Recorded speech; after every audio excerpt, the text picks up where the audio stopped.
Good morning, Man Hour Nation. Happy Thursday, happy Thirsty Thursday, and happy Thursday. What's it called at Oaks? I think it's Thursday night at the Oaks or something. I don't know what it is, but happy Thursday here in Man Hour Nation, guys. And as every show, we start out with some shock news, some Mike's thoughts, whatever you want to refer it to. But I got extra correct activities happening in my ear right now. Where's it at? I need to block those sounds, Good Wyatt. Morning, Man Hour Nation. Oh my happy God. Thursday, I'm going confusing, Wyatt. there you go. All right, so as you guys know, I did post my top 5 overrated NFL quarterbacks going into the 2022 NFL season. And I got some major backlash on that, which I ain't mad about it. You guys all have your opinions, and they might be wrong because my opinions are right 9 times out of 10.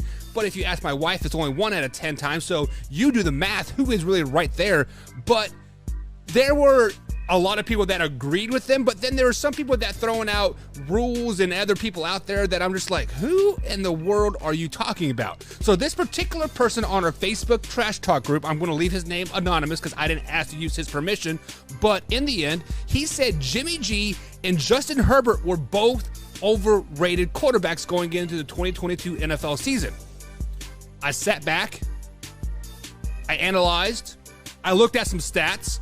Justin Herbert, the last 2 seasons alone, over 10,000 yards passing, 69 touchdowns to 25 interceptions. He has a QBR rating of 102 in those last 2 seasons. The only quarterback ever or higher than him in the last 2 seasons, the greatest quarterback of all time, and that's Tom freaking Brady, right? And then Jimmy G. Every time he is healthy, every time he plays a full 16-game season, he leads the San Francisco 49ers to an NFC Championship game. Hell, I told you guys this, if the San Francisco 49ers would have beat the Kansas City Chiefs back in, 2019, 2018, when they won that Super Bowl, we would be talking about a San Francisco's dynasty now and not a Kansas City Chiefs dynasty back then. Also, if Jimmy G is overrated, why is he getting threatened to get benched every other week? We're going to start Trey Lance if you don't throw 6 touchdowns, yada, yada, yada, right? We all get it.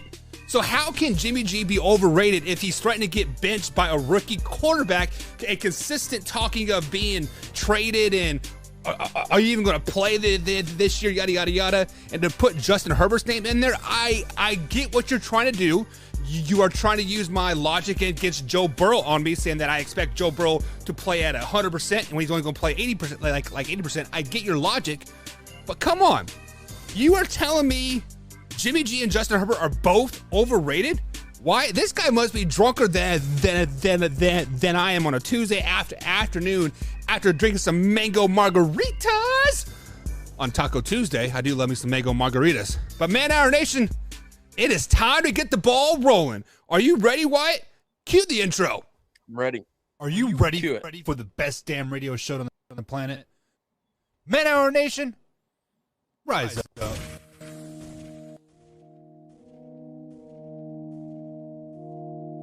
You don't want to be every time, no.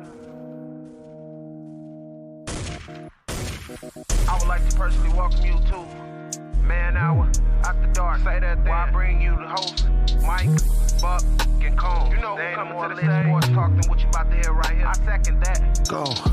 You know that it's us when we talking about sports. Giving you facts on the field to the court. Tune in, we need the support. 1 hour too short, then listen some more. On all your stations, not dropping no music. Stripes like Adidas, but Nike just do it. Down 4 in the 4th, we go for the win. Michael 2 seconds, we taking it in. Buck, Mike, and Combs, you know what's going on. Man, now we're After Dark, no LA, we the big spark. No 4th and inches won't cut you short. Got the best talking, it's all sports. Buzzing more than buzzer beaters. We coming live all through your speakers, go. And what is up, Man Hour Nation? Michael Buckasha here with the Man Hour. Be sure to head over to manhourradio.com and check out the blog section. My man Mitch Hill dropped another banger of a blog about the Houston Texans. Great work over there from my man Mitch Hill. And guys, we have 5 more blog writers that are hired to cover the Dallas Cowboys, Philadelphia Eagles, New York Giants, who else we got? Carolina Panthers, San Francisco 49ers, guys. So it is going to be popping over there at manhourradio.com. So be sure to check it out.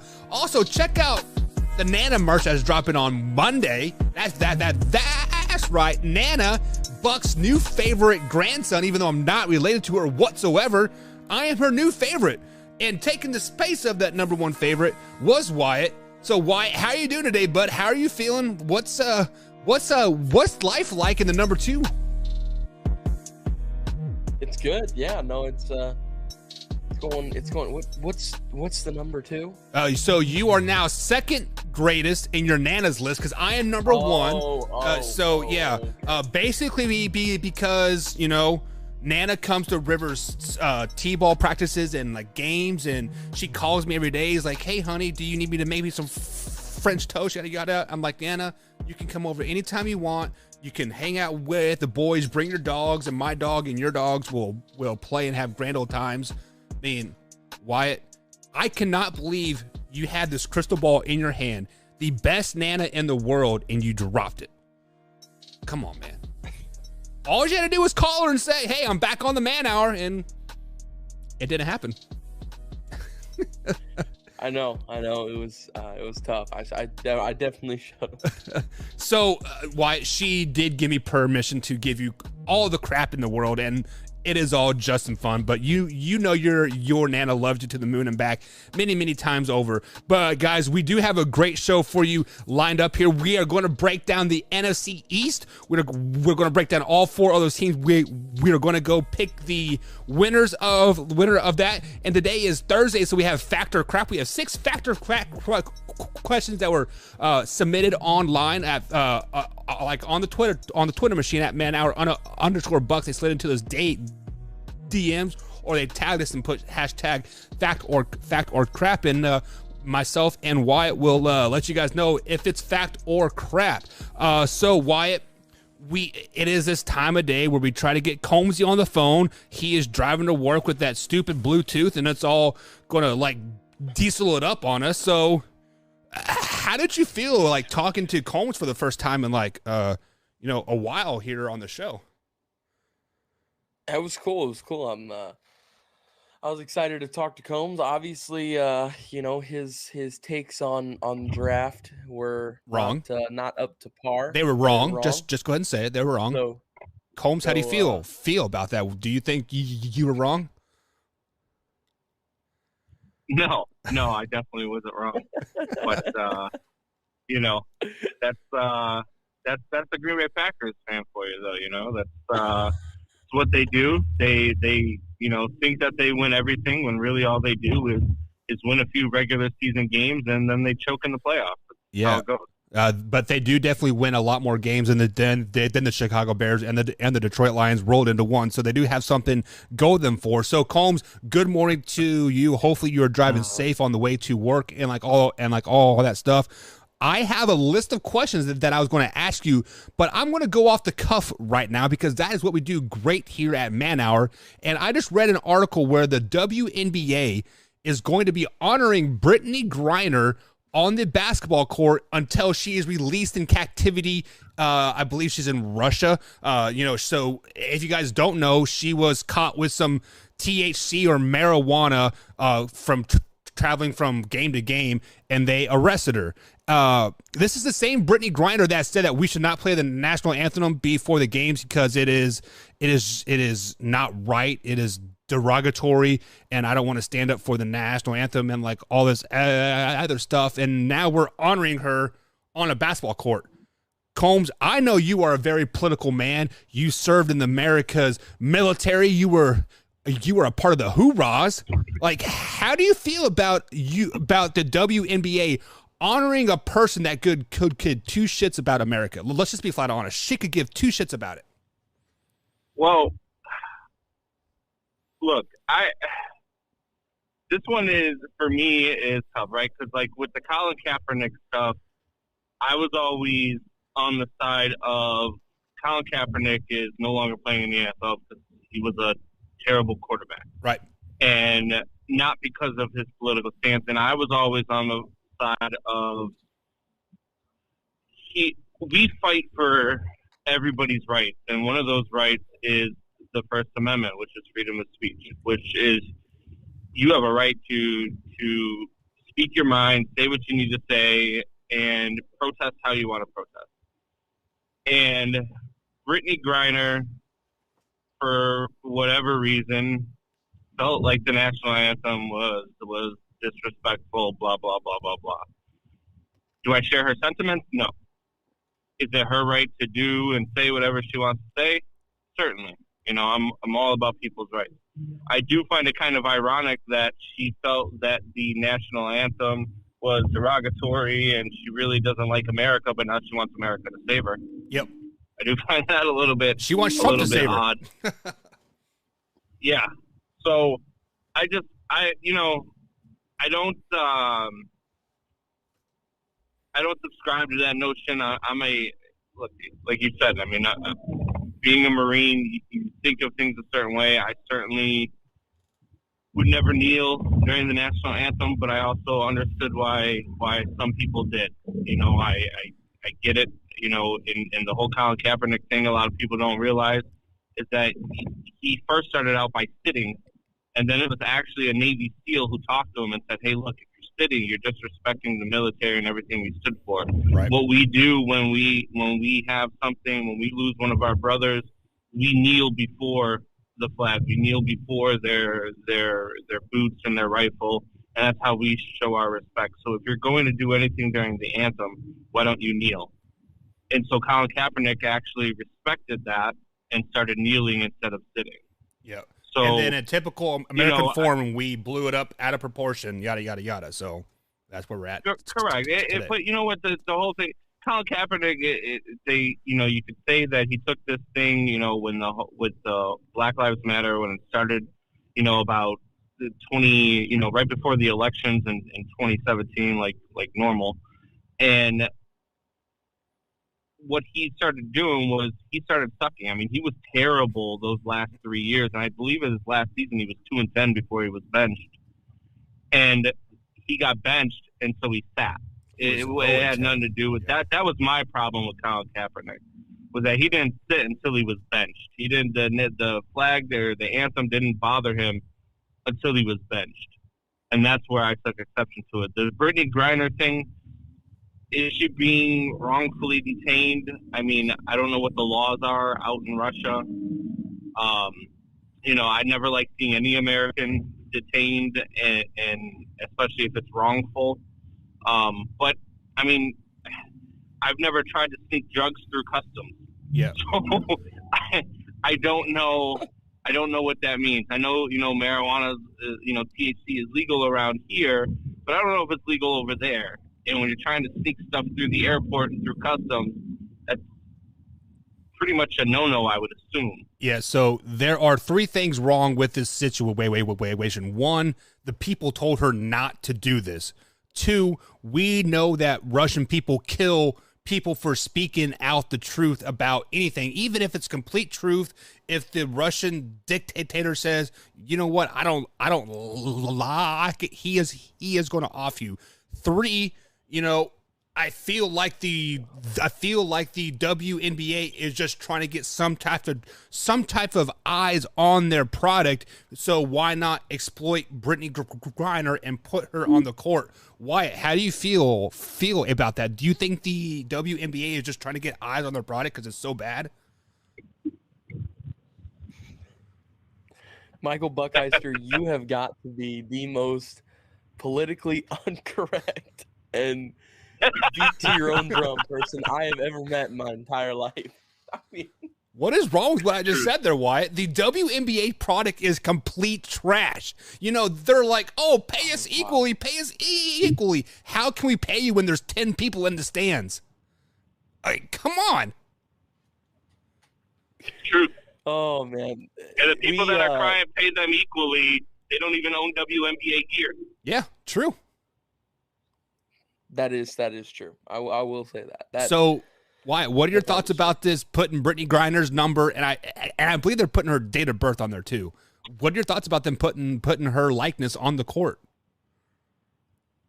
Yeah, no, I really sided with Combs on this one. I liked what he said. As Americans, whether if we agree with it or not, we all have the right to free speech, and whether if we agree with her political stances that she's taken in the past or anything like that, she's still an American that is caught up in a Russian prison that experiences God knows what every single day, something I hope I never experience. Probably a lot of punani. She's been locked away in a Russian prison for like what 6 months now. No, it's been since the war in Ukraine started. So what's that? Like right around March, right? Combs, I think is when it started, like March, first week of March or something like that. Yeah, it's about 3 months now. Yeah. Okay, yeah. So, but still, much longer in a Russian prison than you ever want to spend in your entire life in a Russian prison. She broke the law. She broke the law. I definitely she did break the law. She did break the law. But the having a dab pen is not. Do not try to justify it, Wyatt. It is against the law. Just because you guys do what you want in your Reynolds time in your basement, when they tell you not to do something in Russia, do not take this on the airplane. You are going to get caught up in it, and then she gets caught up, and then she wants to play this boohoo card. Shut the hell up. Like, suffer your consequences. You knew shit was coming down the pipe, and you still did it. That is like me telling my son, get your ass off the table or I'm going to beat your butt. And then he looks at me like, ha, ha, ha, and does a booty dance, stinky butt, and teabags like my wife. Like, I'm going to spank his butt, even though I think it's freaking hilarious. I'm still going to spank his butt because I told him not to do it, right? Like, she was completely stupid on the whole situation. So, Combs, let's go ahead. Definitely. Go ahead. We're good. No, what? Go ahead. No, I agree. She definitely should not have had. She should not have been possessing marijuana while crossing into another country's customs. I absolutely agree with that. That right there off the bat is setting yourself up for failure in a situation, and especially at the fact that, like, you know, obviously she's an athlete as well, but Brittany Griner is one of the more popular female athletes. I would say if you ask anybody on earth who knows of a WNBA athlete, they're going to know of Brittany Griner. Yep. So she is definitely one of like the more polarizing figures. I mean, even since she was at Baylor, she's been, you know, a big figure. So I think, you know, with Russia noticing that she was a big figure in America, and the fact that she had, you know, illegal substances, I think that right there just was like, oh, we can exploit this. So, oh yeah, it was definitely kind of what happened. It was definitely a political move, 100% on the Russian part. They're saying, hey, don't. Would any of us be surprised if it comes to light that Russia actually planted this in her bag? No, because you can tell just by she carries herself, she is a freaking pothead, dude. Like, you can tell she smokes a lot. Look, Wyatt's in college, you know, he's smoking now, and you know, I mean, so sometimes it's just part of the trade, you know. Yeah. Well, anyways, a part of the trade, obviously, guys, the draft day has all wrapped up, and I got to thinking, me and my wife were watching a great movie last night called Draft Day. I'm sure you guys have all seen it, right? It is basically going through a morning of the draft with the Cleveland Browns, right? Plus your picks. Yeah. So I'm going to go out on a limb and say that the Draft Day is the greatest football movie of all time. Oh, God. I'm going to go out on a limb and say that you have recency bias. Combs, like, you are saying it is a hot take, but I can watch Draft Day every day and I'm intrigued by it every time. What football movie is better than Draft Day? The problem is, Buck, is that you could watch a movie tomorrow and be like, "Oh, that's the greatest movie of all time now, too." No, like you are the king of living in the moment and going crazy. Very much so. But you do it. Buck does it with everything. Buck does it with everything. No way is Draft. Look, Draft Day was a very good movie. It did a very good job of taking you inside a draft room. It did a good job of taking you inside a GM. It did that. But, I mean, look, you've got, remember, the Titans. You've got, what was the one, the high school one there, Varsity Blues. Friday Night Lights. You've got, like, Friday Night Lights was Friday Night Lights was a good one. You had, God, I mean, just so many The good Blind Side is good out there that are better than Draft Day. Blindside. Yeah, but Blind Side wasn't as much a football movie.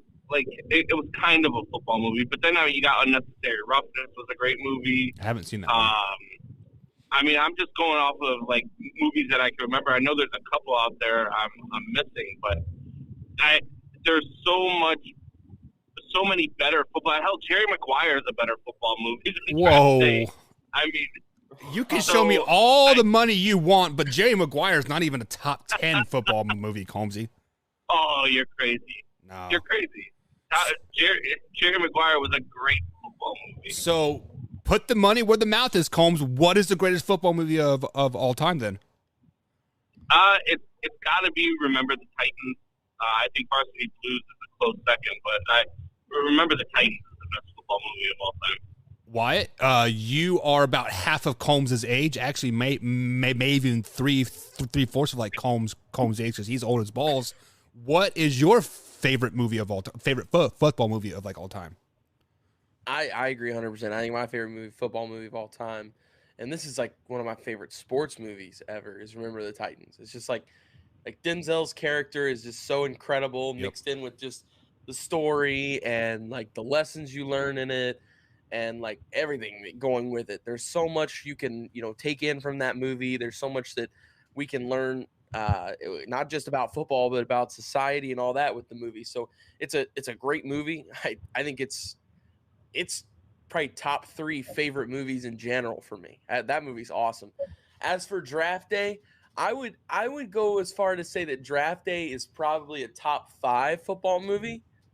I would say that. I will give you that. Draft Day is a really good movie. I don't think it's one though. I think if I had to say it, it would be 1 is Remember the Titans, 2 is Friday Night Lights for me. If you've ever seen When Have the you ever Game seen Stands Varsity Tall, Blues? Are you old enough to see Varsity Blues? Yes.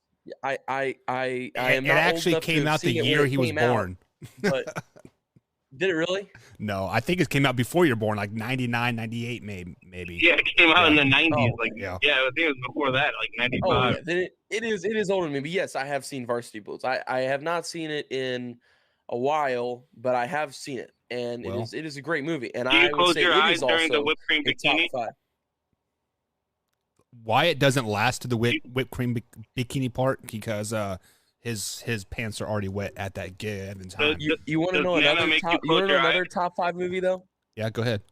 You want another top 5 movie that we didn't name? That's football movie. Mm-hmm. The Longest Yard. Which one?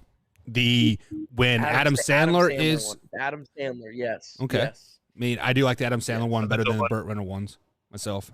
Me too. So Burt Reynolds one is good, but it's just like Adam Sandler's is way better. I've never understood that argument. So you have to understand when that Longest Yard was made. Burt Reynolds was a god among men. He had the sex appeal of everything. He was making a movie like every 3 weeks, like it seemed like something out with like Burt Reynolds there was out. Smokey and the Bandit came out. Yeah. So Smokey and Bandit is like my all time favorite movie. I can watch that every hour on the hour.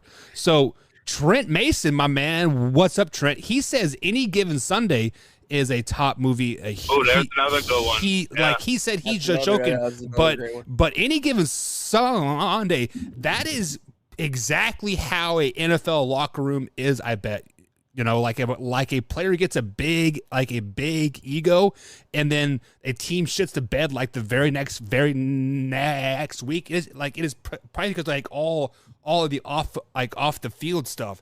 And just like Jamie Foxx is just like, I love Jamie Foxx as an actor just in general. But moving on here, Combs, before we let you go for the day here, the NFL.com released their post-draft power rankings here. At number 1, the Buffalo Bills. Number 2, the LA Rams. Both of those were unchanged. Up from 4 to 3 with the Tampa Bay Buccaneers. Cincinnati Bengals dropped to number 4. The Green Bay Packers are sitting at number 6. The Kansas City Chiefs are sitting at number 7. And your Chicago Bears come in at number 31, Combs. They are the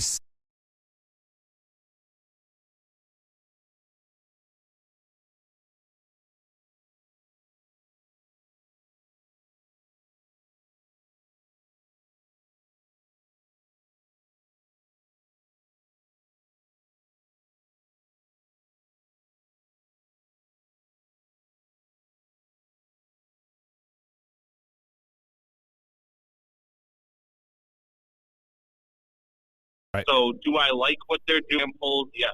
Do I like the hire of Matt Eberflus. I'm not sure yet. So there are a couple of guys who I wanted to see before that. I don't even really know much about Matt Eberflus. I'm hopeful. I'm hopeful that he's the right guy. I'm hopeful that they got it right this time. I'm not, I'll wait and see because I'm a fan, but unlike Wyatt, I'm a realistic fan. So I just want to see what they have first. So Combs, pre-show, like when I told Wyatt that the Bears came in at number 31, his jaw literally landed on the floor. I had to go grab my fishing pole and reel it up to like, get it back in, to get it back intact. He was legitimately shocked that the Bears were that bad. The only team that was ranked below the Chicago Bears were the Houston Texans, and rightfully so.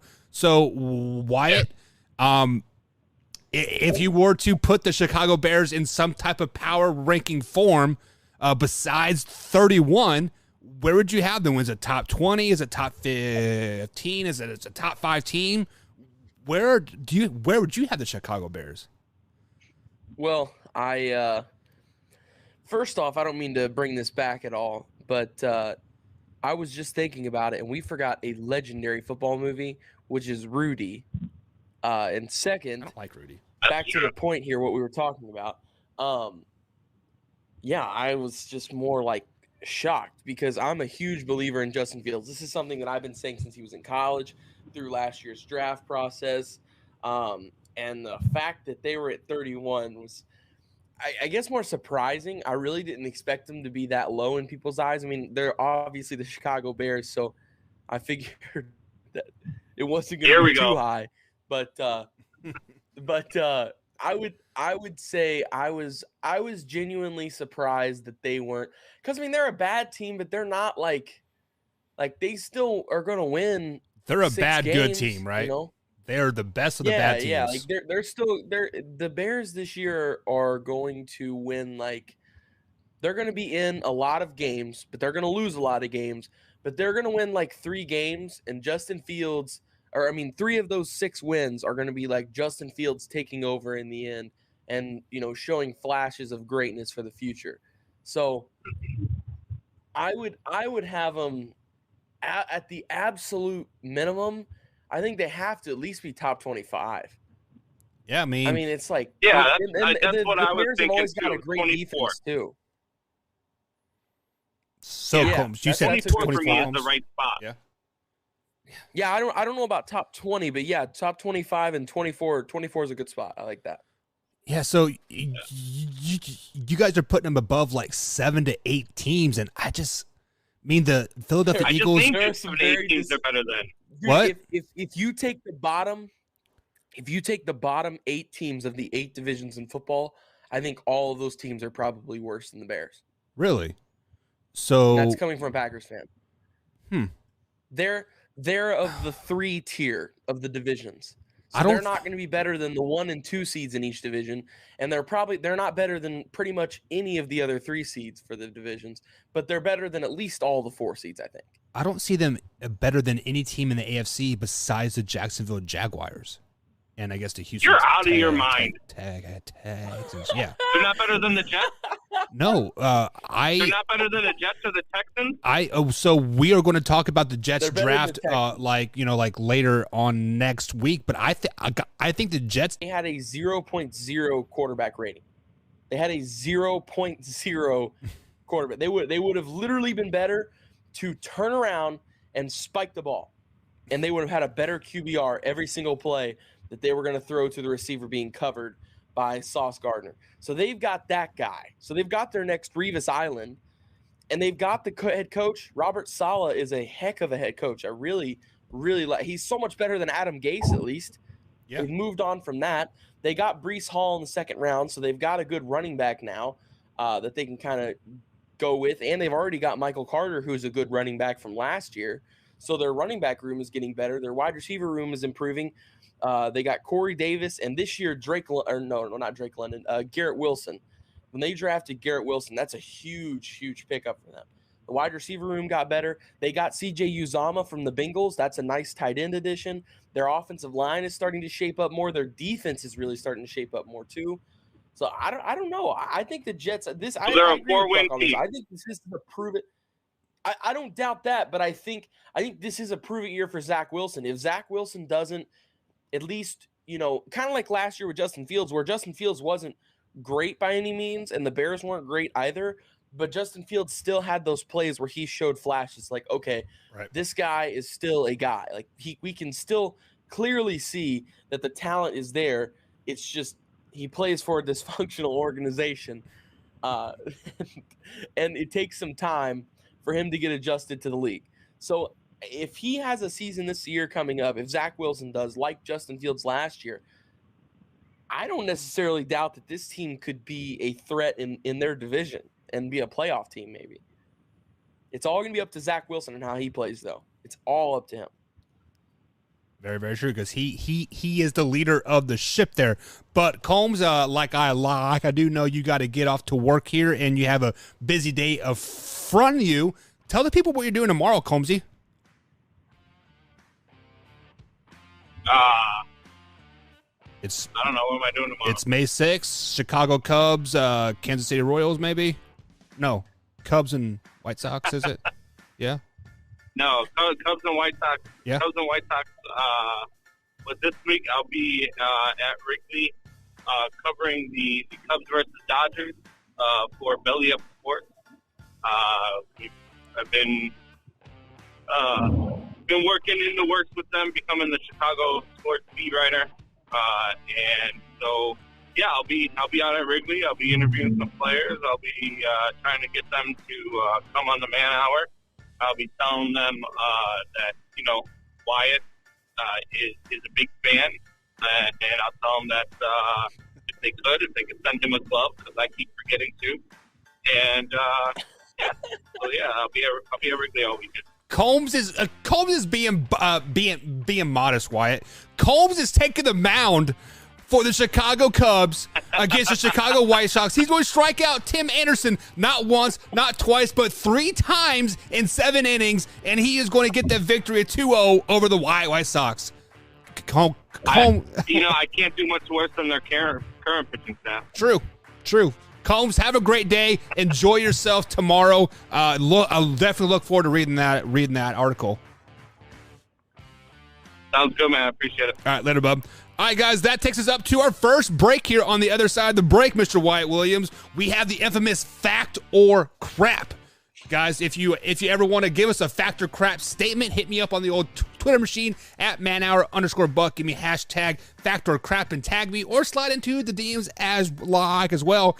And Wyatt and myself will get up here every Thursday morning and let you guys know if the statement is fact or if it's crap. Guys, we'll be right back here on the Man Hour. Stay tuned. Yeah. Once I'm home from work and relaxing, I watch Man Hour while doing dishes. In bed, hiding from your wife and kids. what do you do when your husband and kid are obsessed with the Man Hour? You watch it with them.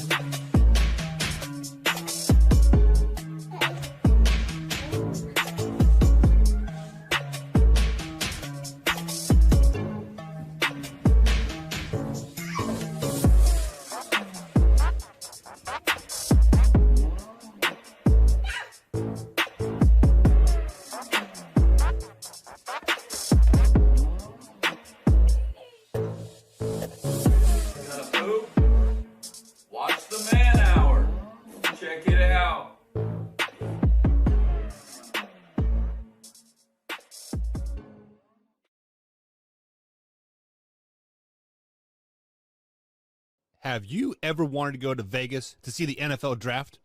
Well, now you can.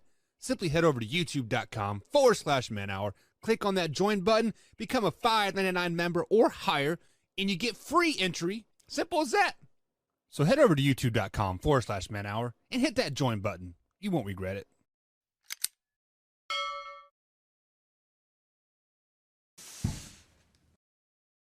You're watching Man Hour. Hit that like button, baby. Man Hour Nation, it's your boy BC Beastie Brandon Combs coming to you with a special message. 22 veterans a day commit suicide. Now, that's 22 too many. And here at the Man Hour, we want to bring awareness to this. Our brothers and sisters deserve our support and our help with Now, with the Take 22 merch, it's a small opportunity to show our appreciation and support to our veterans and take a small step to ending veteran suicide and treating PTSD properly. Every dollar spent on our Take 22 merch will be donated to the cause. So, Man Hour Nation, rise up and show your support.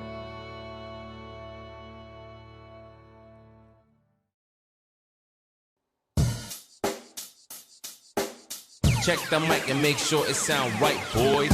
And welcome back to the Man Hour, guys. Michael Buckheit's on with the Wyatt Williams tonight. You can find us both on Twitter at manhour_Buck, and you can find Wyatt at _Wyatt Williams on the old Twitter machine, guys. Give us a follow, like some of our content, because guys, we were consistently posting stuff over there. Also, if you guys have missed any part of the show whatsoever, or you simply want to say what BC said about Brittany Griner, or if you want to know what the best football movie is of like all time, simply head over to youtube.com/Man Hour, guys, and we upload the clips every 3 hours over there. That's 8 a.m., 11 a.m., 2 p.m., 5 p.m., 8 p.m., 11 p.m., and 2 a.m., all East Coast time. So, guys, I am working around the clock getting you guys great content out there. And we're putting stuff on Instagram and Facebook. So pretty much anywhere you guys social media is active besides TikTok, because TikTok, I haven't figured out how to, shake my booty quite enough on TikTok to gain that following. So maybe Wyatt can give us a little jiggle on the old TikTok. Yeah, I don't know. But yeah, pretty much if you don't have T and A on TikTok, like they cut you off, and it's absolutely ridiculous. So Wyatt, 7:40 East Coast time right here on the East Coast. It is Thursday, and we have a segment called Fact or Crap that we do every week at this time. So basically what you guys do is you hit us up on the... What's that? Thursday, but it's also Thurby. That's what they call it. Like an hour ago, I was trying to think of the words. I'm like, what is those words? Thurby. That's what it is. Thurby. I already said yeah. Thurby. Wednesday is like Wednesday to the wire, something like that. Yeah. Thursday is Thurby, Friday is Oaks, and Saturday is the Derby, and then like this whole week is called like the America's Day at the races or something. Yeah, I watched the Steamboat races last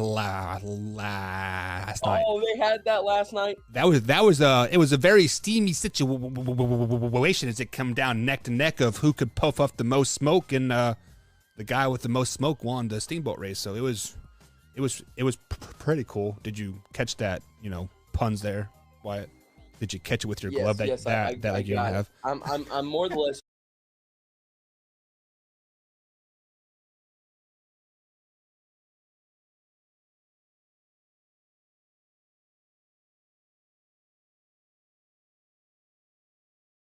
Depends where you are too on the riverside. I think that's really important. Yeah. So yeah, depending on where you are, your seats, who you're with, all that stuff. But you should definitely at least go once. Yeah, well, maybe when the kids are a little bit older. Fireworks at all? Say that again. I'm sorry. Are River and Trip scared of fireworks at all? So Trip was born in the pandemic, right? So we have really not taken him to any concerts or loud noises or anything to that effect. So I can't answer that question, but River loves the crap out of it. So he's yeah, they would have a blast. Yeah. Then.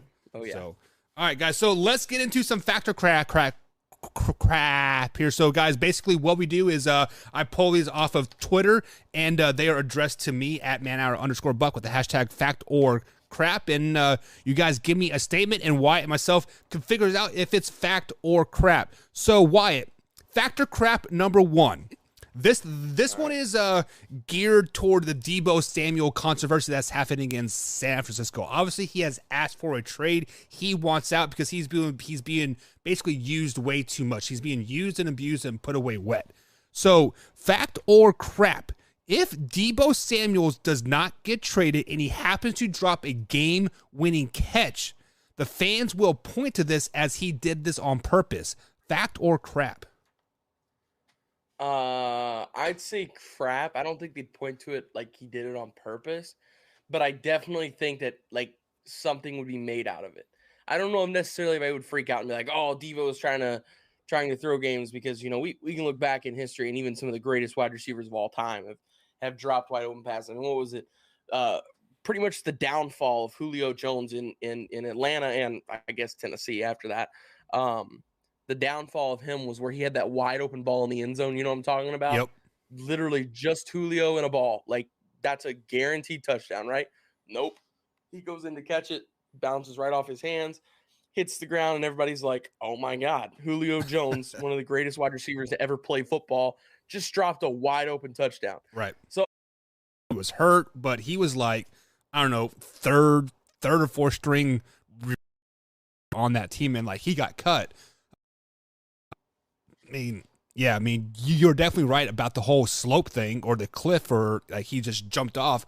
But to answer the question, the fans are 100% going to say fact, just because we are seeing things now where everything's kind of getting jaded, because with the Calvin Ridley gambling thing, every time the Falcons lose a game and he drops a pass or he doesn't go for the extra yardage, right, they're going to point, well, does he have money on this game? Yada, yada, yada. And that's exactly what the fans are in San Francisco are going to be questioning about Deebo Samuel. You know, just because his whole argument of getting traded is that he doesn't want to use and abuse his body the way they have been. So is he going to put his body on the line to get that extra yard, to dive in for the end zone? And if he doesn't do that, the fans are going to be upset, unfortunately. And now, me as a football player and like you, Wyatt, knowing athletes and, you know, Trey and like all those guys, you know that we don't really have a off switch. Like, it is balls to the wall. I'm going to do the best I can every time I'm on the court, like just like on the field. But a normal fan, somebody that's passionate about their team, that's been drinking too many Bud Lights in the afternoon, well, why didn't he dive? He's getting $17 million. He can put his body on the line, yada, yada, yada, right? I mean, couch coach. Yeah, I mean, that's exactly the way it is.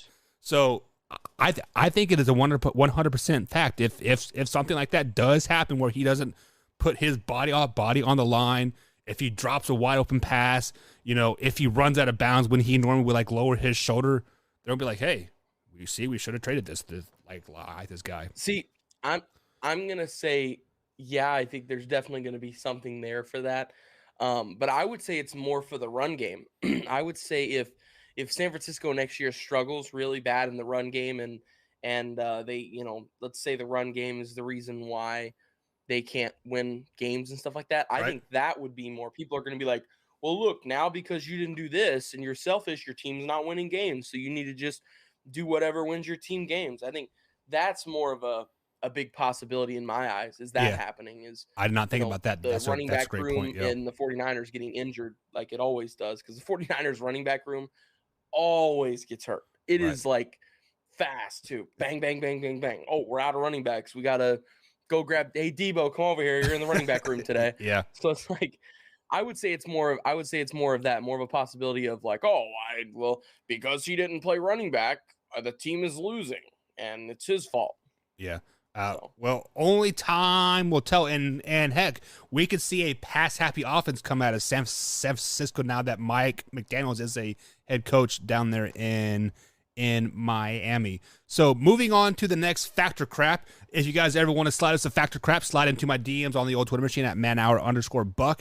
But Wyatt, this next Factor Crap is about the Dallas Cowboys. Imagine that. So Jerry Jones was in a minor car accident, a minor fender bender, and all of a sudden it is headline news across the world.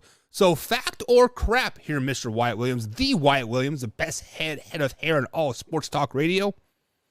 The Dallas Cowboys can be 0-17 for the next straight for 4 years in a row, and if something happens in Cowboys land, they will still be the leading story in SportsCenter. Fact or crap?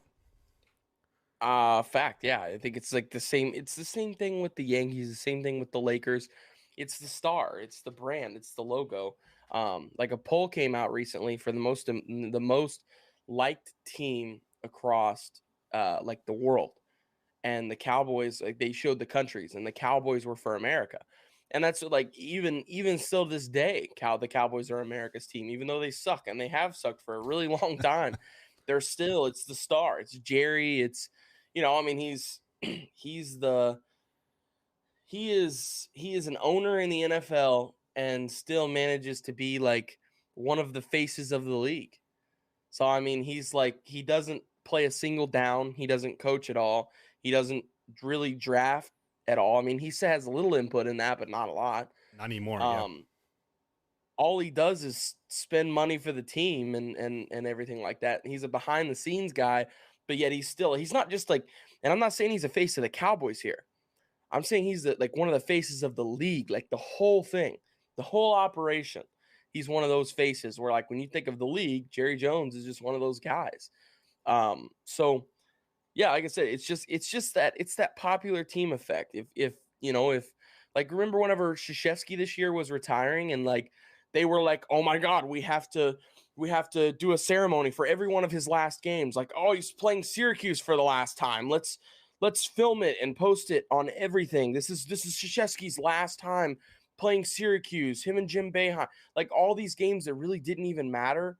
And like, you could see Krzyzewski was even like getting a little frustrated at it too. He's like, I don't want this to be what the season is about. I'm here to coach basketball. That's what I'm here for.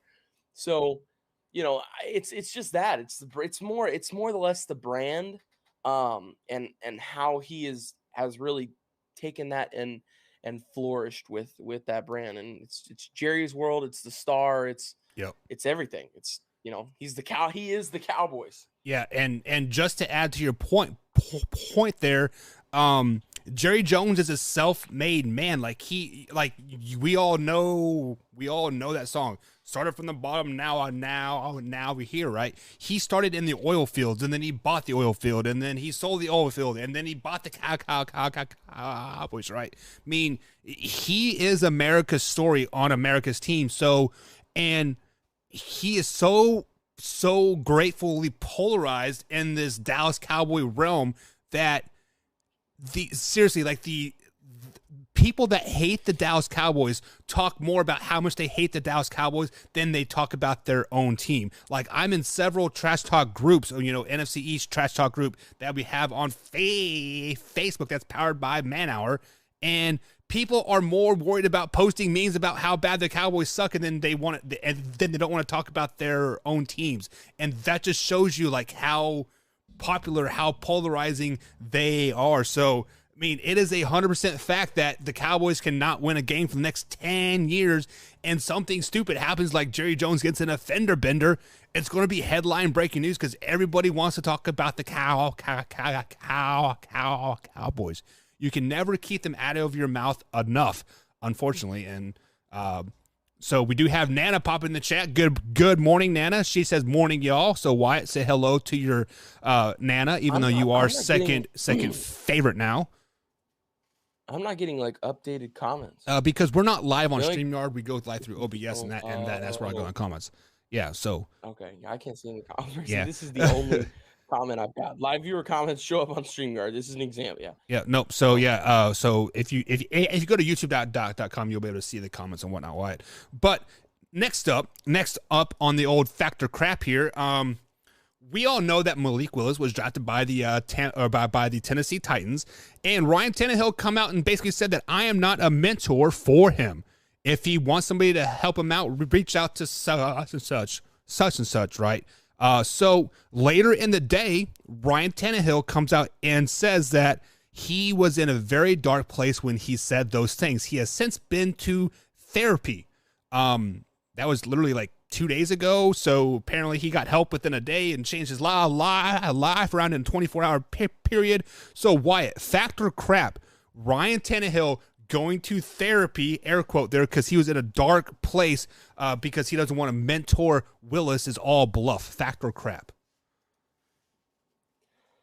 Yeah, I'm not 100% sure. I would say you're saying, so the question is it's all bluff, fact.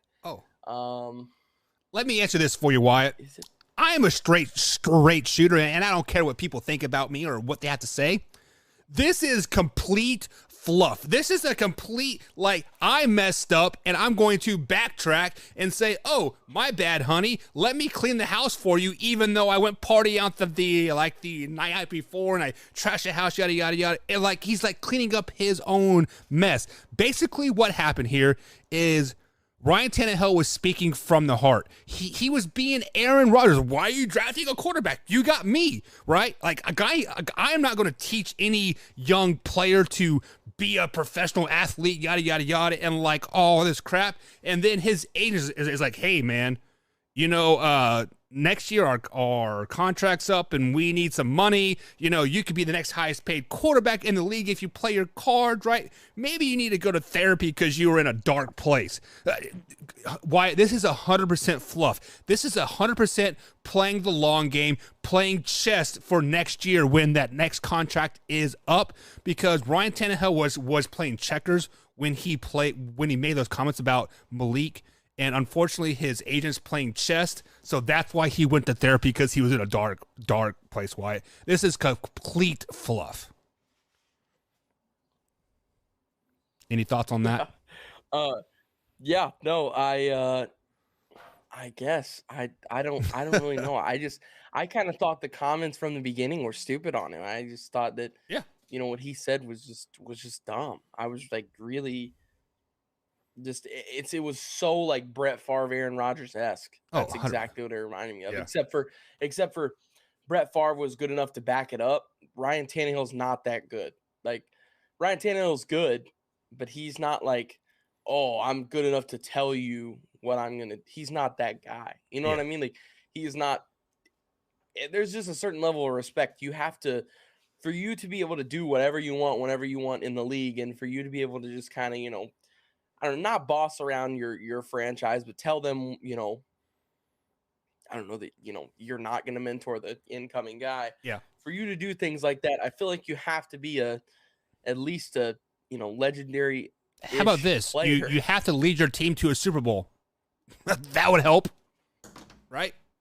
There you go. I mean, but like, let's just be flat out honest. When you are a starting player in the NFL and then the draft comes and they draft a player in your same position, you can think that all you want, like, oh, this guy, I'm not going to help him out. I'm better than like him, yada, yada, yada. But you have to be PC. You are a professional athlete. You have to be PC. Like, you're like, oh, yeah, I'm going to welcome him with, like, open arms. I'm shoot him a text. Hey, man, welcome to the team, yada, yada, yada. But deep down, you want to whip his butt every day at practice. Hell, he is not going to take my bag. Like, this bag's mine. This is my team. I was here for him. But you got to say the right thing in the end. So, unfortunately, Ryan Tannehill got caught up, and his hot wife, smoking hot, should probably keep that man in check a little bit. So why on the next fact or crap here, this is geared out to the Cincinnati Bengals. So obviously the Cincinnati Bengals went from a complete dog trash team to Super Bowl runners up. So fact or crap, Wyatt, the Cincinnati Bengals have to make it to at least the second round of the playoffs this year to be deemed not a fluke.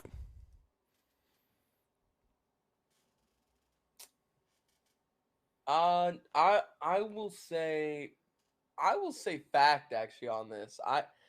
This is a tough one because a lot of people have really kind of gone after the narrative of the Bengals are a Super Bowl caliber team, and last year they obviously they proved that because they went to the Super Bowl, and literally if Joe Burrow has another half of a second to throw, if Aaron Donald doesn't make his hey, I'm a Hall of Fame legend play, then I think they actually win that game.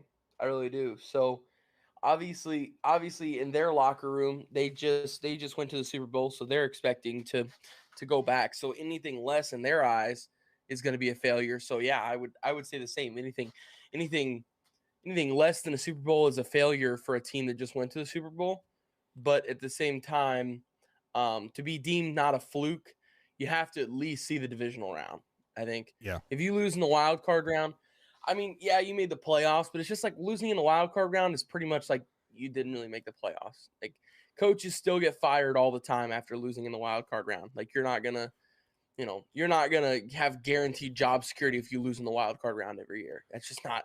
It's not gonna happen. If you lose in the NFC divisional round every year, and every couple of years go to the championship rounds or maybe even the Super Bowl, If you do that, I think your job security is fine. But if you lose in the wild card round every year or something like that, you would definitely, your job would be up for grabs. So for them to fall anything short of the divisional round, yeah, I would say would be disappointing. So it's kind of funny that you say that, because Marvin Lewis literally made a career for the Cincinnati Bengals by making it just to the wild card round and losing every time you make it to the wild card.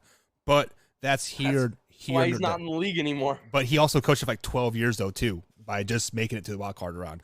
But nonetheless, here he did. I mean, it's gonna last, but yeah. So eventually they're gonna get tired of it. So the Cincinnati Bengals, guys, let's not forget that they were just 10-7 in the regular season. So it is not like they had like a barn burner season, right? They're 13-3 or 13-4, right? And they were just winning like all these games. They were 10-7. They actually had to like win, I think, they had to win the final game of the season to make it to the playoffs, like what it ultimately came down to, if my mind serves me correctly. So, but also on the flip side of that coin, the Bengals had a 4th place schedule. So their schedule was fairly easy on paper, right? This year they'll have a 1st place schedule, which is going to be a lot harder. So to be deemed, quote, not a fluke, that they got to make it past the second round, why I'm going to have to say that is fact as well. Like I think they have to make a deep playoff run, meaning make it to the second round or third round. They have to win at least one game in the playoffs for them to like really build on that success, to have that longevity success like we've seen in the Patriots and now the Kansas City Chiefs and the Tampa Bay Buccaneers, possibly, right? Many people could have deemed them a fluke as well, from Super Bowl champs to not even doing well in the playoffs like the following season. Yes, they definitely have to make it past that. They have to win at least one game to be deemed a fluke, not in 2021. So Wyatt, do you want one more factor crap, or should we go to break? Let's do it. I love these. These are so much fun. This next factor crap, we will save the international football games for next week, just because we'll be breaking down the schedules and like whatnot. But this factor crap is going to come out from Chiefs Kingdom, right? So I did a show. I did a solo show a couple weeks ago about how Tyrann Mathieu was saying, "Oh, if Kansas City would just offered me a contract, I would." So you had to kind of imagine, especially with the fact that he had switched teams so much, you had to kind of imagine that at some point it was all going to come full circle and he was going to head back home to New Orleans. So I wasn't really surprised, especially since New Orleans just lost, why am I forgetting his name? Marcus Williams, and their safety to the Ravens. Gosh, the Ravens really got him, and then they just drafted Kyle Hamilton. Their secondary, they got Marcus Peters too. I just realized that. But anyways, Tyrann Mathieu, I'm staying focused here. So, yeah, I think this is a great sign by the Saints. I think this was a huge signing by them, actually. They're really getting to the point now to where, like, they're a quarterback, and we'll see about the coach. If their coach they have now is good, then they're only a quarterback away. But as of right now, until I see, how the coach is, you just lost the offensive wizard of Sean Payton. So that's a huge loss. You just lost Drew Brees, so that era is completely over now. So if they can find a way to fill that quarterback spot too, and they can find a way to fill that coach's spot if, this coach doesn't work out, then I think the Saints team is setting themselves up for success in the near future if they can get a quarterback. Yeah, so I'm not saying Tyrann Mathieu is a bad player by any means. What I am going to say, though, is that he is a drama queen. He likes the attention. He likes all the drama. And the simple fact of, like, what you just said, Wyatt, this is his 4th team in the NFL. He was drafted by the Houston Texans, went to the Arizona Cardinals, went to the Chiefs, and now he is with the New Orleans Saints. So when we sit back and we think about that, like, he was literally begging the Chiefs to take him back. But this is the same guy that trolled the Kansas City Chiefs for weeks on end, saying that we have the most toxic fan base and we don't deserve to win and all this other crap and yada, yada, yada. And then you expect us to sign you? Like, Tyrann Mathieu, you are a complete ridiculous drama queen. So I'm going to say crap that no team wanted him because obviously there was a market out there for him. He visited the Steelers. He visited, I think, the Raiders as well and the Saints, and he was in talks with the 49ers as well. So there were teams out there that were willing to get him, but the whole drama aspect of it really just irritated the piss out of me. Like, I'm not even going to front. As a Chiefs fan, I was legitimately upset, and I am really, really glad that the New Orleans Saints got the Kansas City Chiefs sloppy seconds. They got Sorensen and Honey Badger, both from Kansas City's secondary, and this is the worst secondary in all of football the last 2 seasons. I kind of knew in March whenever the Chiefs signed Justin Reed. Yeah. I kind of knew then at that point that the Honey Badger was going to be on the market. So that was kind of the end. You could tell. I thought he could possibly make a comeback because we did get rid of Sorensen, right? I was like, well, there's still an opening for him, right? And then we didn't sign him pre-draft, and then we drafted a safety in the draft and a cornerback as well. I'm like, well, this guy's gone. So it was good and gone, like at that point. But we're up against our next break here. On the other side of the break, guys, we are going to talk the NFC East. That is the Dallas Cowboys, the New York Giants, Philadelphia Eagles, and the Washington Commanders. Wyatt is going to give us our draft grade for each of those teams, and then we're going to pick the division winner. So, guys, sit back, relax, enjoy. We'll be right back after this little break. What's going on, Belly Up sports fans? Thanks for tuning in to the Belly Up Sports Podcast Network. We have some really exciting news for several Belly Up Podcast Network shows. The Sports Stove Podcast, the Rough Cut Sportscast, and Here in Puckburg have all been nominated for a Sports Podcast Award. So, head on over to sportspodcastawards.com and make sure to vote for the Sports Stove Podcast for Best College Sports Podcast and Best News and Current Affairs Podcast.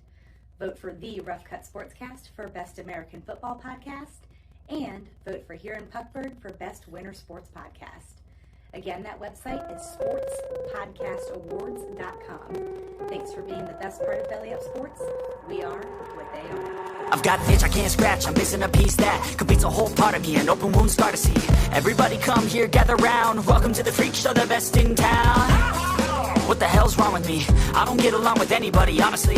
I've been living in my own head constantly, thoughts jumbled around, think I need a new lobotomy. Wait, all these thoughts are too negative. I don't wanna get lost in the sedative. Gotta show them what I got, I'm competitive. You know I'm about to go off, I won't let them win, I'll take a stab. I wanna chase the bag, I wanna weigh, I can change all the things I lack. I gotta face the facts, I got a taste in that. Got me obsessed with the rest, I got an itch to scratch. I'll give up everything.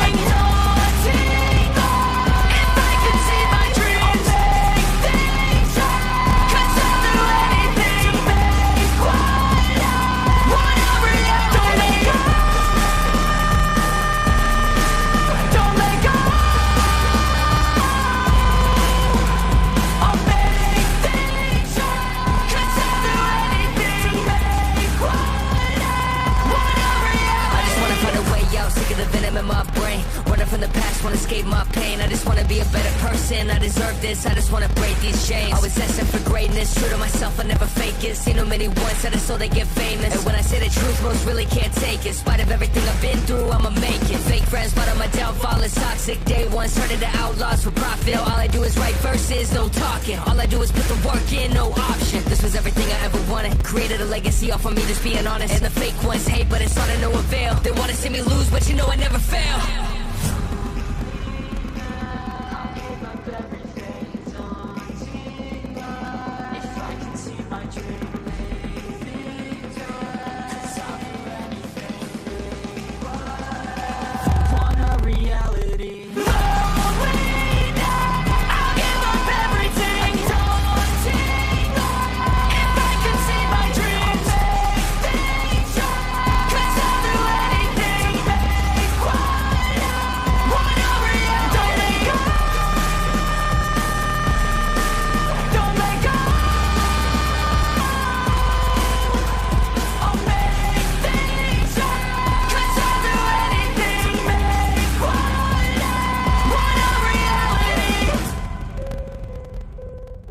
It is the best couch ever. All right, we're coming back.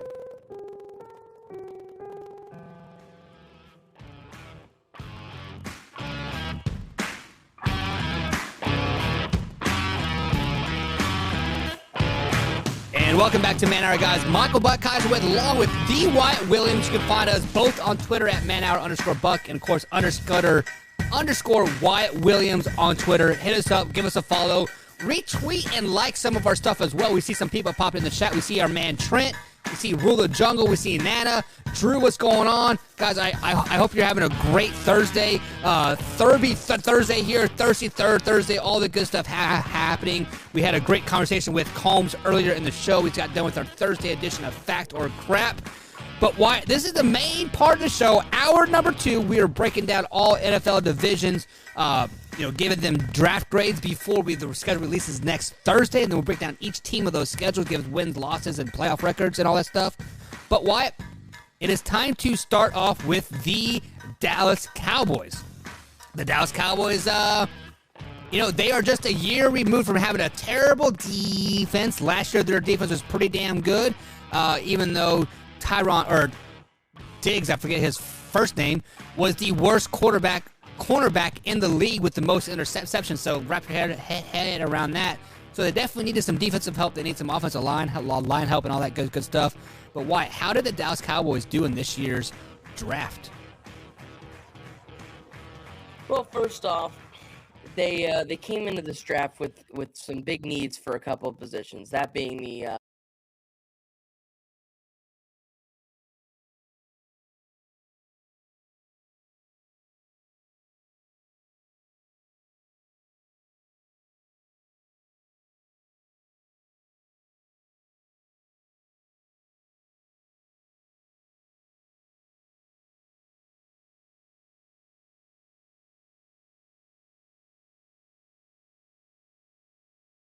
This is the Cowboys. This is the Cowboys offensive line. They know what they're doing. They've historically, that's been the one thing that the Cowboys have always been able to nail.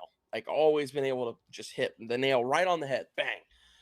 So while, like I said, while it is not probably what I would have gone with at that pick, I still trust them on that. Now, as we look down the list, they had a bunch of 5th-round picks. They had a 6th rounder, and they had one 4th rounder as well. So starting with the 4th rounder, Jake Ferguson, tight end out of Wisconsin. They got him pick 129. Jake Ferguson is a great all-around tight end. He can do pretty much everything for you. But the problem with that is they've already got Dalton Schultz. And they've already got who's the one behind him? Blake Jarwin. They've already got Jarwin behind him, and then another tight end behind that. So they didn't really need to build on the tight end depth. I thought really they needed to build on the wide receiver depth. They needed pass catchers, but not the tight end pass catchers. They needed wide receivers, which they did get Tolbert above that in the 3rd round. But with the departure of Amari, Tolbert's not going to be able to fill those shoes. CeeDee Lamb is going to have to fill those shoes. Then Michael Gallup is going to have to stay healthy and fill his shoes, and down the list. So Tolbert is going to have to fill Michael Gallup's shoes, and then after that, you had somebody else needs to be thrown in that rotation right there. So they needed another wide receiver, and there were plenty of guys in the 4th round they could have snagged there. But I will say, all around, Jake Ferguson is a good tight end.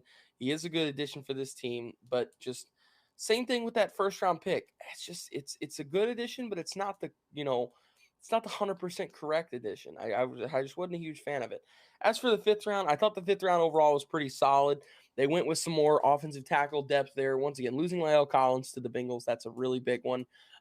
So them adding Wallace, I cannot say his name. I have not been able to say his name forever. Matt Walecko, offensive tackle out of North Dakota State, out of North Dakota. He was a good addition for some offensive line depth, as well as they got Deron Bland, cornerback out of Fresno State, Damone Clark, linebacker out of LSU, and John Ridgeway, defensive tackle out of Arkansas. So really, other than the one offensive tackle, went really defensive heavy here in the later rounds. So I think that defense was definitely something they needed to add depth to and something they needed to improve on. So I do like that. That they went with that. As for the 6th round pick, they had Devin Harper, linebacker out of Oklahoma State. This is a pretty solid pick for a 6th rounder. Excuse me. Devin Harper, 193. I thought he was more of a 4th, maybe 3rd round guy, a day 2 guy. But he did fall to day 3. So then being able to pick up Devin Harper, I really thought was a good addition for them. But, and also when you look up at the second rounder, I forgot to mention him, Sam Williams, edge out of Mississippi. Again, another nice addition to this defense. Somebody that's going to come off the edge and get after the quarterback. So overall, I would say my top pick for this team, third, and I'm still kind of caught on the limb here. I would say third rounder Jalen Tolbert's probably the best pick here for this team. Like I said, a good addition. He's going to really fit that wide receiver room really well, and I think he's going to work extremely well with CeeDee Lamb and Michael Gallup and Dak Prescott throwing in the ball. So I would say Tolbert's their best pick. And as for my draft grade, I am going to give them a B-. Yeah, I think arguably this has been one of the worst drafts for the Dallas Cowboys that they've had in the last 4 or 5 years since they nailed it with like Dak and Zeke, and then CeeDee Lamb and like everybody else. Like they have definitely taken a few steps back in this year's draft. So you give them a B- on the draft grade. So do you think any of these draft picks will make a immediate impact on this team this year? Yeah, I think actually several of them will. I think Tyler Smith does, because once again, if anybody you draft in the first round, that's the point of them being a first rounder. Immediate impact guys. They're guys you can throw in and start day one, and they can make an impact for your team. Unless if they're a quarterback, then you kind of just test the waters elsewhere. But especially with offensive linemen, if you draft them in the first round, they're a guy. They're going to start for you. And like I said, with them losing La'el Collins, they need to fill that right tackle position. So Tyler Smith is definitely going to go there. And I would say Tolbert's going to get a lot of reps this year. Tolbert's going to get a lot of reps. Their wide receiver one who took up a lot of reps, and Amari Cooper, since his departure, they're definitely going to have to fill that void. And somebody's going to have to, catch a lot of passes. So while CeeDee Lamb will become the wide receiver 1, Gallup ends up becoming the wide receiver 2. I think Tolbert can come in and be a wide receiver 3 and make an impact. Yeah, so because we all know that Mike McCarthy is a very pass-happy offense, so, I mean... He does not run the ball. Adding tight ends and...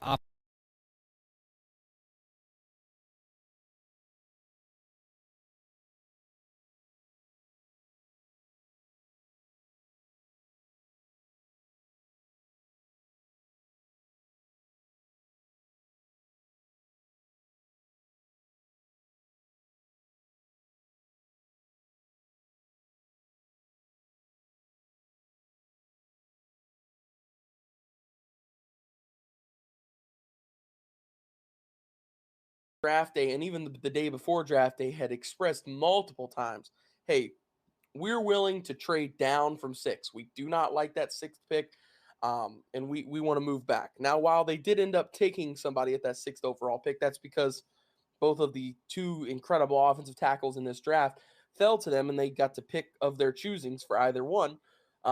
They ended up not trading back, and they also didn't trade back because Kayvon Thibodeau wasn't on the board anymore. Nobody was going to trade to get Kayvon Thibodeau, or he went on the board, so they couldn't have picked him.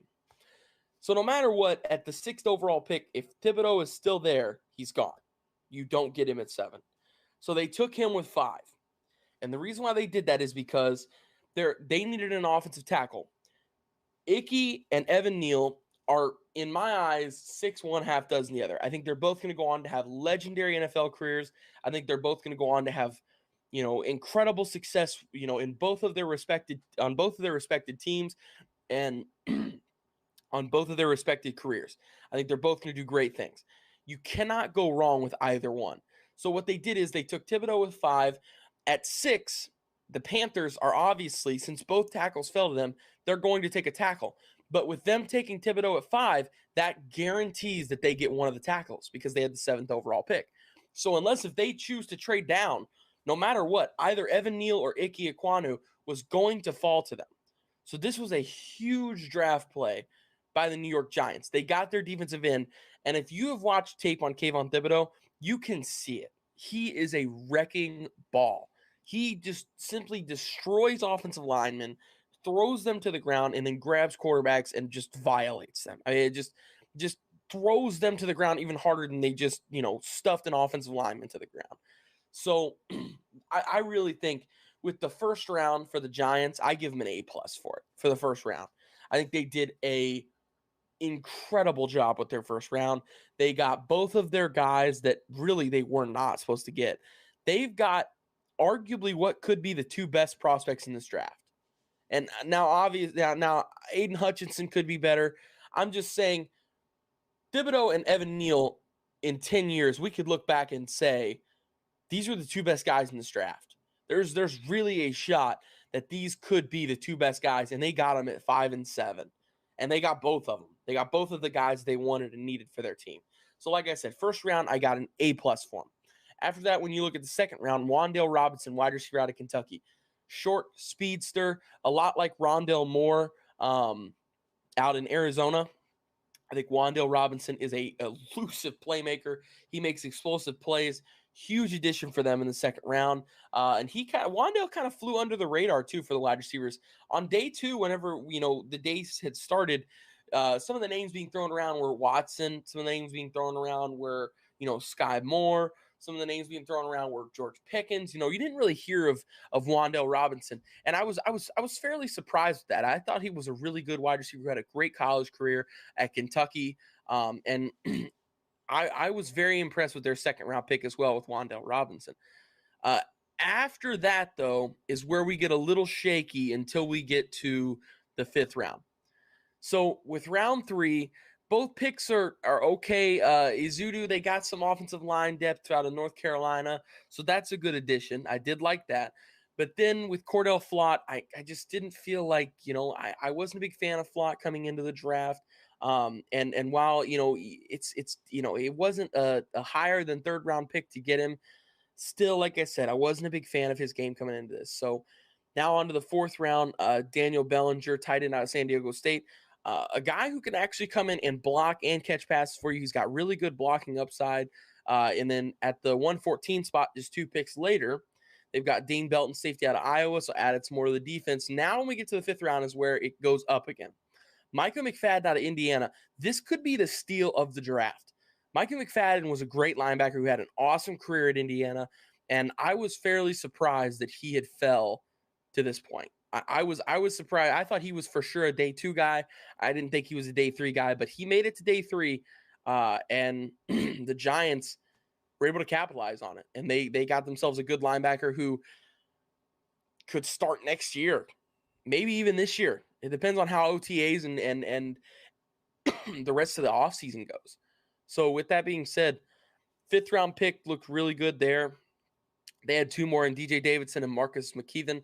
Once again, just adding more to the offensive line. And I like that they went with 2 Carolina guards because the chemistry is already there. They've already built that. Those guys can work together. You already know somebody inside of the building now. So that right there immediately adds to the team chemistry. It's going to be a more enjoyable experience, heading to a new team and all that. So that just makes everything easier on your players. Then when we look at the 6th round, Darian Beavers, linebacker out of Cincinnati, still another solid pick there. So overall, best pick for the New York Football Giants is number 5 overall, round 1, Kayvon Thibodeau, because of the way they played their cards. They were playing chess. The rest of the league was playing checkers, and they took advantage of that. And they got themselves, like I said, they got 2 great prospects in that first round. So overall, I was extremely impressed with both New York teams, with the Jets and the Giants drafts. I think both of them really just did a great job. But with that being said, I'm going to give the New York Giants, I'm going to give them a – see, this one's tough because I want to go A, but I feel like there was just a little bit of a drought from round 3 to round 4. So part of me wants to give them the A-, but you know what? Like I said, that first round move was an A+ move for me. I mean, it was impressive. I was really impressed with how the Giants handled that situation. Normally, it's dumpster fire time when that stuff comes about. So with that being said, I'll give them an A. All right. So you're giving the New York Giants an A.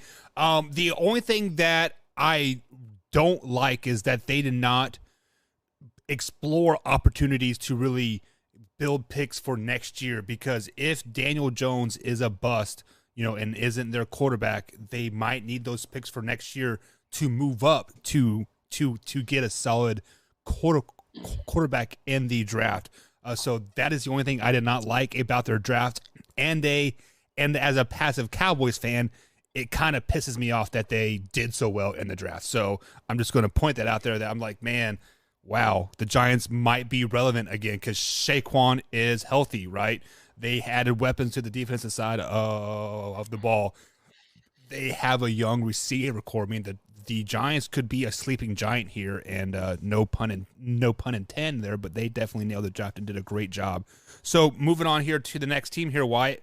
It is the not the Washington Redskins, not the Washington football team. It is the Washington Commanders. So how did the Commanders do for the first time ever in the draft? You'll like this. All my buddies, whenever they came out with the Commanders, we all hated it like everybody else did. So we call them the commies, the Washington commies now. I actually saw a great meme on that. Like, you go from the Redskins and now you go to commies. Like, what's worse? But whatever. Like, it's here or there. All right, draft time. But anyways, the Washington Commanders draft. Breaking it down from the top here, round 1, number 16, Jahan Dotson, wide receiver out of Penn State, a super, super fast big play guy who is going to be incredibly nice pairing up with Terry McLaurin. Scary Terry is one of the most underrated quarterbacks. Oh, my gosh. One of the most underrated wide receivers in the league. Throw in Jahan Dotson, and, I think this offense could really flourish with 2 explosive wide receivers. Next in round 2, Mathis Stevens, tackle out of Alabama. I mean, really, you can't go wrong getting an Alabama defender ever. Like, it's just, it works. It always works. So Mathis was a nice selection there in the second round. Round 3 was really where I got impressed with them as well, with Brian Robinson, running back out of Alabama. And this is a team that's always valued their running backs. So for them to just add to an already what I think is a stacked running back room with Gibson and also J.D. McKissick catching passes out of the backfield, throwing Brian Robinson in the mix now, you really add like a power back. You've got everything you need now. You've got Antonio Gibson, who's an elusive back and, can juke you out and run around you. You've also got J.D. McKissick, who's a receiving back, catches passes out of the backfield, can run the ball a little bit here and there. Now you've got your lower the shoulder, go through you guy and Brian Robinson out of Alabama. So I like that they added to the running back room here with that 3rd round pick. And they got a really influential guy too. This running back class was really not that great. Other than Brian Robinson, Breece Hall, Kenneth Walker, other than that, it really wasn't that solid of a running back crew. There was really just 3, 4, maybe 5 running backs that could possibly make a difference in the league for this class. So with that being said, for them to be able to snag what I believe is the 3rd best running back in this class in the 3rd round, thought it was a really good pick by them. I really did. After that, Percy Butler, safety. Once again, just adding some of that defensive back depth, something we saw a lot really in this draft for all teams. So adding Percy Butler there to throw in behind Landon Collins.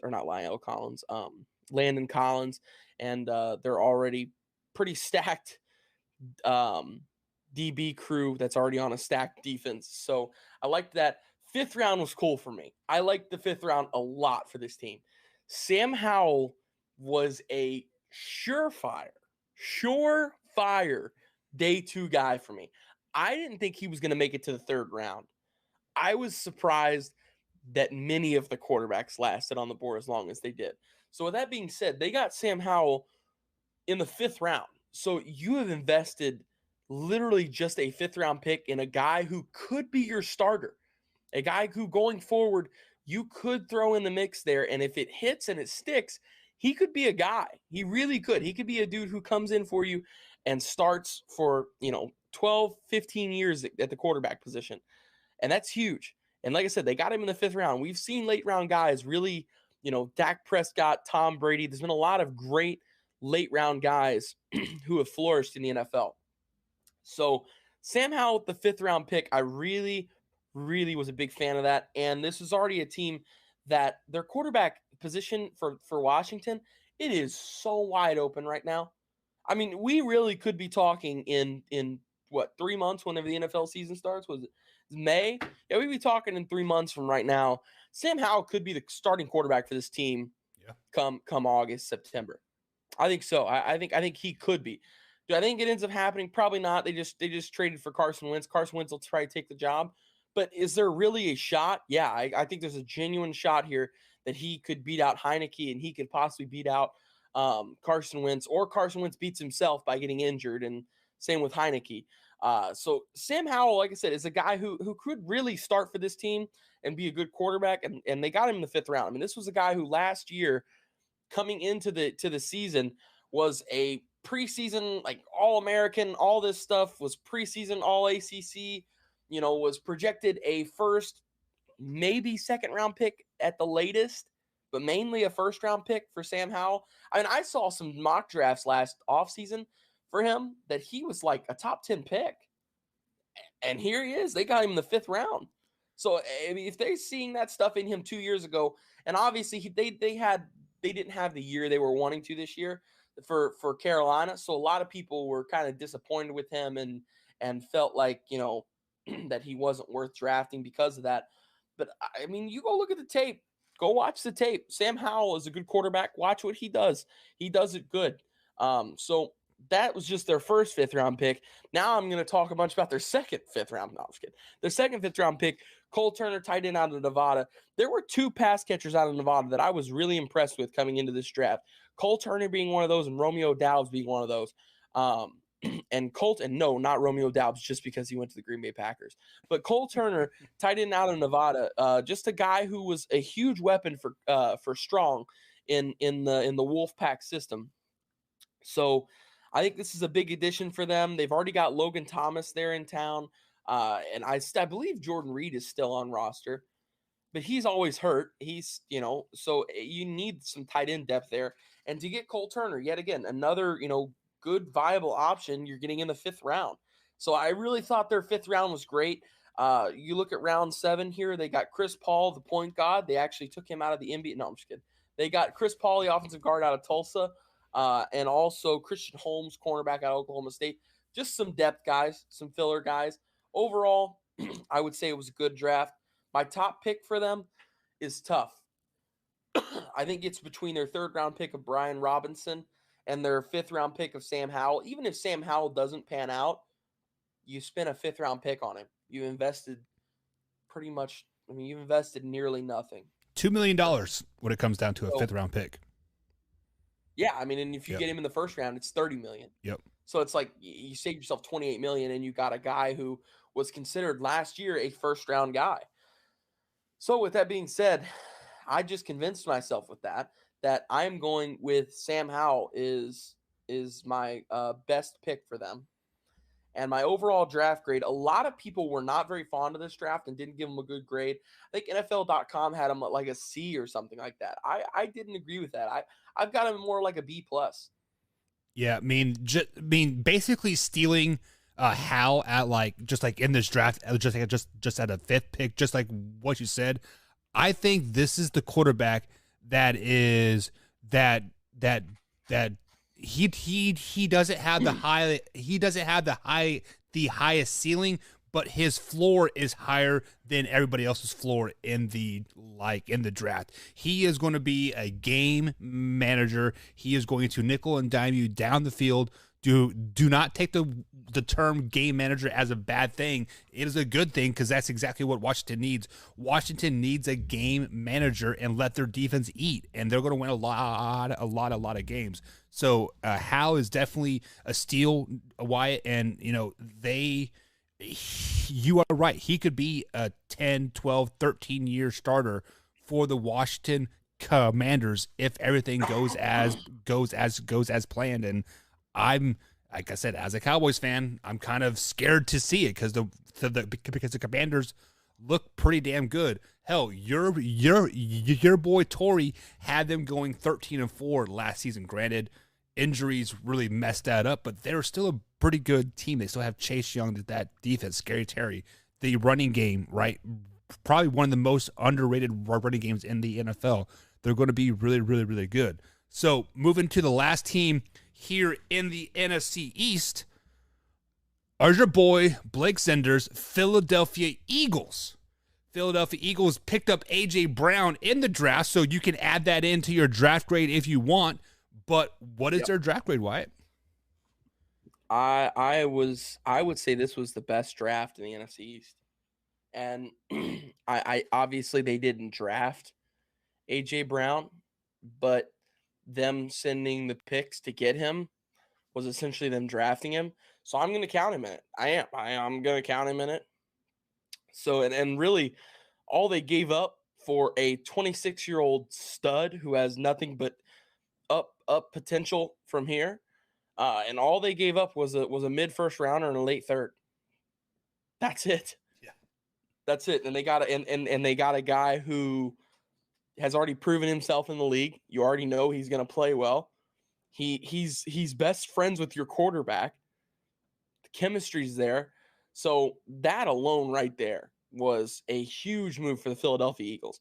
The Philadelphia Eagles went into draft night. Before draft night, they went into it as I would say, maybe a last playoff spot contender. Like they maybe make the playoffs next year. After this draft, I think they've got a shot at doing something special. Like NFC Championship level special, possibly. They got the wide receiver now. It's really going to be all up to how Jalen Hurts plays. And Jalen Hurts has got the reins on this. So looking at their draft, though, other than A.J. Brown that they had picked up and acquired for this team, number 13 overall, they got Jordan Davis, north tackle, defensive tackle out of Georgia. A one-man wrecking ball. I mean, he's 6'9", almost 400 pounds, and runs a sub 4.5 or sub 4.7 40, something like that. I mean, this is a refrigerator that runs 20 mile an hour. That's what this is. Jordan Davis is that guy. You don't want to get hit by that guy. He is going to pair up with Fletcher Cox and Brandon Graham. And they've already got TJ Edwards, who really came out of his shell last year and played extremely well. So Jordan Davis is a huge addition for this team. They did great with the first round. And really, I was just impressed with what they did on draft night 1. And I'm like, okay, how can they top this? And they did. Day 2, they get Cam Jurgens, who was a possible first round guy, and they got him in the second round, not even at the beginning of the second round. They got him at pick 51. That is late first round. That's their pick. They were, what were they? They were 20 something. I don't know what it was, but that's a late second round pick. That's not in the 30s. That's not in the 40s. That's in the 50s. Like that's a almost end of second round pick. And they got a day 1 guy, in my opinion. I really liked Cam Jurgens, and I thought he could have gone with Taylor Linderbaum in that first round. So right off the bat, already hitting out of the park again for day 2. So let's look at the next pick for day 2. Oh, that's right. It's first round linebacker Nakobe Dean. They got 3 first round guys: Jordan Davis, Cam Jurgens, and Nakobe Dean in the first, second, and third round. Bang, bang, bang. Huge explosions. It was incredible. Now, Nakobe Dean fell so far. A lot of people after the draft were like, why did Malik Willis and Nakobe Dean fall so far? Well, Malik Willis, it came out that all 32 scouts had consensusly agreed that just he wasn't their guy. So that right off the bat made him fall. Now, Nakobe Dean fell for a different reason. Nakobe Dean is extremely talented, should have went in the first round, but he didn't. The reason why is he had some kind of a pectoral tear, and I'm not sure what the details on that are, but he had some kind of a pectoral tear, and he was refusing to get surgery. So a lot of people are like, oh, I'm not drafting a guy like that, that's, already we're, having issues from him on keeping his body healthy. And while I agree with that, you can't spend a first-round pick on a guy who won't just go, fix his body if he's going to play a contact sport like football. But you know what you can do? You can take a first-round guy who's injury-prone in the third round.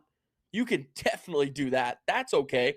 And Nakobe Dean is going to be huge for this defense. He is another guy who can come off the edge. You can put him in coverage. He can cover running backs. He can cover tight ends. He can, like I say, he can blitz off the edge. He can be a run stopper. I mean, he can pass rush. Nakobe Dean, like I said, is a first-round guy. I mean, he is a first. He could be. We could look back in 5 or so years and say Nakobe Dean is the best linebacker in this draft. That is a real chance possibility. Nakobe Dean has the skill set for that, and they got him in the 3rd round, and that is huge. And then the 6th round picks of Kyron Johnson and Grant. I cannot say his last name. Calcaterra. They got a linebacker, once again, just adding to that defensive depth, and then a tight end in Grant Calcaterra to add to the tight end room because they lost Zach Ertz last year, so they needed to add something there, even though they've already got Dallas Goedert. So with that being said, Philly had one of the most impressive draft. I don't want to say drafts because then I can't really throw A.J. Brown into it. They had one of the most impressive draft processes. We'll just say that. From Thursday until Saturday, they had impressed me every single day. Every single day I thought, oh, how can they improve this? And they did. Every single day they did something better than maybe not something better, but they did something as incredible as they did the day before. So with that being said, I can't give the Philadelphia Eagles anything less than an A, and I think that they possibly deserve an A+, but I wasn't huge to jump on the 2 6th-round picks. So for that reason, I won't give them the A+, but I will for certain give them the closest thing to an A+ and an A. Let's say if an A+ is a 9.7 draft grade, they got a 9.6. Like it was right there on that, riding that line. So yeah, I was really impressed by this draft, and I'll say my best pick for them. God, that's tough because all 3, Jordan Davis, Cam Jurgens, and Nakobe Dean, all have real potential to be the best pick in this draft. But with that being said, I have been taking too many first-round guys, so I'm immediately going to eliminate Jordan Davis, even though I think he could be a staple of Philadelphia sports for years to come. Cam Jurgens was a great addition, a first-round guy in my opinion. But Nakobe Dean being a surefire first-round linebacker that fell to the 3rd round and they still were able to snag him, I'll take 3rd-rounder Nakobe Dean as the best pick for the Philadelphia Eagles, and I will give them an A on their draft grading. And like I said, if a 9.7 is an A+, I give them a 9.6. I mean, they are as close as they can get to an A+ without being on that line. Yeah, and they acquired the wide receiver help they needed to. Right. So the title segment of today's show is the NFC East is back to the least with a question mark there, and we've seen this division make the playoffs with a losing record, right? We've seen these teams just not be very good, and you basically had 3 teams that pretty much did a pretty damn good job in this draft. But with that being said, who do you think wins the NFC East this season? Before draft night, I would have told you the Dallas Cowboys. But after draft night, seeing everything that Philadelphia did, it would be blasphemy. It would be blasphemous, football blasphemous, for me to sit here and tell you that the Philadelphia Eagles aren't the favorite right now in the NFC East. I just think that's a wrong. If you say the Philadelphia Eagles are not the favorite in the NFC East right now, that is a wrong statement. So I'm going to jump on the Philadelphia Eagles bandwagon here and say that this was a great draft. They've had a pretty decent offseason already. They added the wide receiver help they needed in A.J. Brown. He's already got the team chemistry going.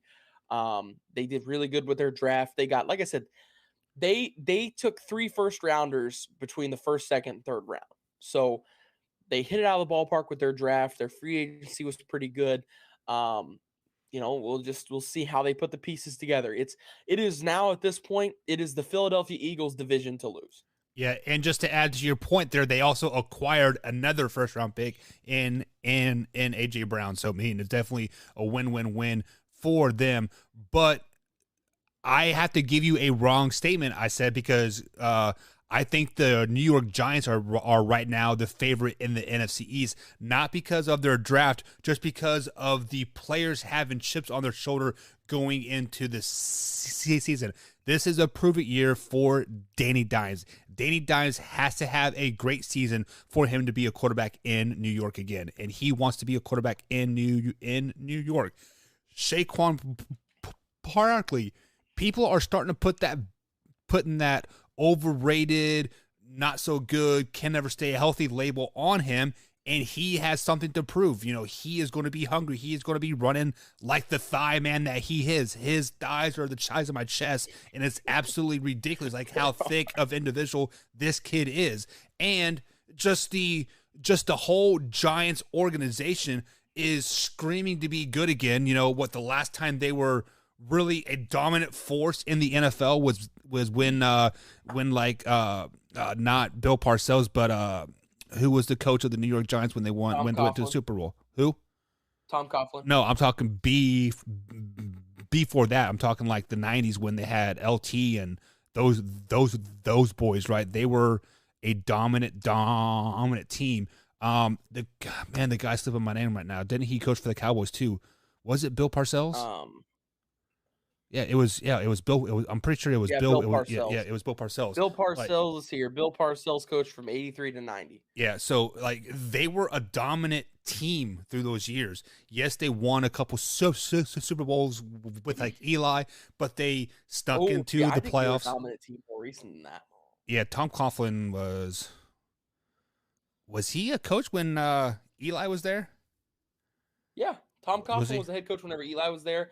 You got to think they had Strahan too. Justin Tuck was different. Jason Pierre-Paul on that defense. I'm not saying they weren't good, but they weren't that dominant team, right? And am I saying they're going to be a dominant team this year? No, but I could see 11, 12 wins from this team because of the type of schedule that they play. It's a little bit easier on paper, but yeah, I like the Giants, as that pays me to say coming out of my mouth. It just makes me sick because as a Cowboys fan, you got to do what you got to do. But taking the homerness out of it, and bada bing, bada boom, we get what we got. So Wyatt, that's going to be it for tonight's or for today's show, guys. I will be off tomorrow, but Wyatt is taking the reins tomorrow. Wyatt, you want to give the people a little bit of preview of what's going to happen tomorrow when you saddle up the horses and ride into town?